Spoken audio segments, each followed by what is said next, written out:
বন্ধুরা, আমরা বদ্রীনাথ থেকে ফেরার পথে বেশ একটু দেরি হয়ে গেছে। আজকে আর লাঞ্চ সার্ভিস করে তার জন্য এই দোকানটাতে বসে ম্যাগি খেলাম, চা খেলাম।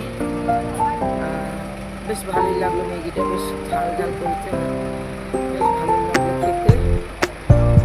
চাটাও বেশ ভালো করেছে। আমার হাজব্যান্ড শুধু চা খেলাম, আমি ম্যাগি খেলাম। ড্রাইভার দাদাকে দিলাম ম্যাগি, চা। আর মৈত্রী আর স্বামী আর বাচ্চা ওর সামনের ধাবাতে গেল ভাত খেতে। আমার এখন আর ভাত খেতে ইচ্ছে করলো না, বেশ বেলা হয়ে গেছে। একেবারে বেলা মানে কি সন্ধ্যা 6টা। আমরা একেবারে হোটেলে থাকবো আজকে। কালকে গিয়ে আমরা যাবো ঋষিকেশ হয়ে হরিদ্বার হয়ে কালকে আমরা ফিরবো। আমাদের টিকিট কাটাই আছে দুন এক্সপ্রেসে রাত 10টা 18।